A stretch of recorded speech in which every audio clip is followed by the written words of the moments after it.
want to bring in now our folks on set. Former CIA military analyst Tara Mahler, Deputy Assistant Secretary of State during the Obama administration Joel Rubin, and senior Washington correspondent for Politico Anna Palmer. Thank you guys for joining us here. And let's talk about this interview with Bashar al-Assad. And as we do, let's note that this comes from the AFP. We are being told that Syrian government cameras were used here. We are working to find out what other restrictions may have been placed on the AFP. But just in the interest of transparency, want to make sure that that's clear. And Tara, I'll start with you. I want to play a little bit about what Bashar al-Assad says about this attack overall, whether he's questioning whether it even happened or not. Listen.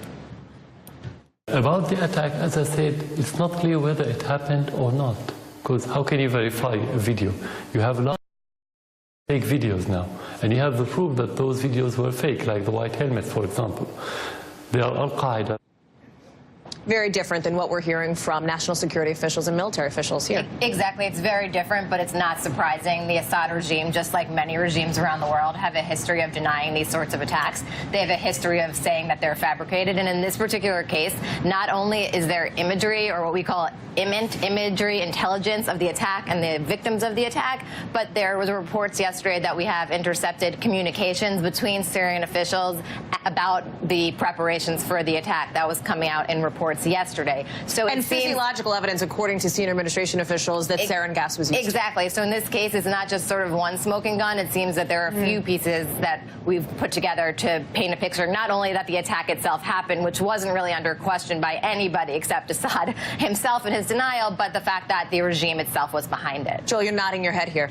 Well, I just think we should always discount the words of a mass murder. And Assad has been saying for years similar types of lines where he rejects it, there's a war, and we just have to look at the evidence. You've got this trifecta of international crises here with the Syrian foreign minister, by the way, as Bill is reporting, now in Moscow to meet with Sergei Lavrov. You have Syria, you have Russia, you have North Korea.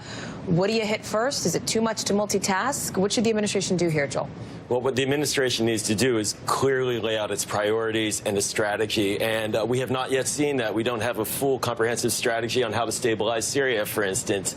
Is the strategy focused on fighting ISIS? Is it focused on removing Assad? Is it focused on preventing the spread of the humanitarian disaster even further? We don't know, and I think it's very difficult for our allies to understand how they should position themselves. What about our allies in the region? How will they engage the Trump administration on what they can offer?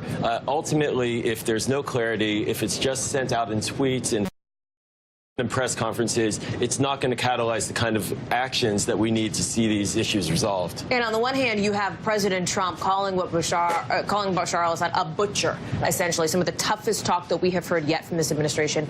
Everybody's agreeing that relationship with Moscow is at a low point, at least inside the administration and over at the Kremlin.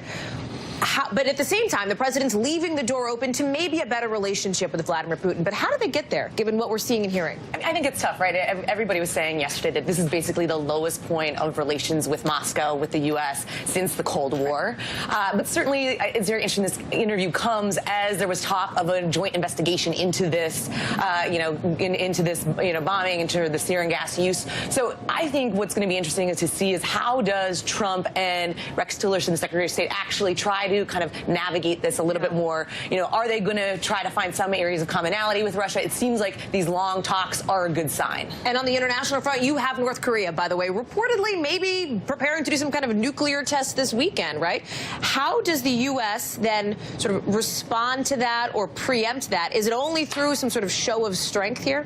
There are essentially three general options that the U.S. has on this front. None of them are good options. They can put pressure on China to ramp up the pressure on North Korea. Which the administration's trying to do. The administration's trying to do. The Obama administration was trying to do it. We've been trying to do it for a while here, and we haven't really seen any traction on that front. And even if China does it, it doesn't mean North Korea will necessarily change its behavior. So that's option one. Option two, you could do some sort of preemptive strike on North Korea facilities, missiles. That will undoubtedly lead to a retaliatory response of some sort from North Korea. Option two. Option three, you can do something even more extreme, try to decapitate the regime, try to take out the leader. Again, no good options here, because then you're left with North Korea without a leader, a society that's been isolated, and that's a whole project in and of itself. Those are the three options. They're not really that good. There's a fourth option, to continue, try to push for more diplomacy, try to push for more talks. That's immediately get any change in North Korean behavior, but that is a real option as well. I should have said 4 options, but that option just means sort of continue as is and keep trying to talk to them and see if we can get them to change. Status quo, essentially. Joel, I want to touch on option 1 quickly before we let you go, which is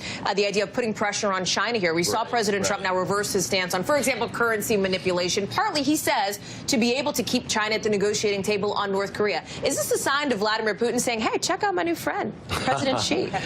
Well, it's a lot of flip-flopping right now on foreign policy, so I'm not sure if we can read into exactly what it means, but certainly on the policy, we need to lean in more on the diplomacy. If we're going to outsource our diplomacy to China to prevent the North Korean missile and nuclear programs from advancing, we're going to essentially see the same results we've seen for years, and we need to fix that. Joel, Tara, thank you so much.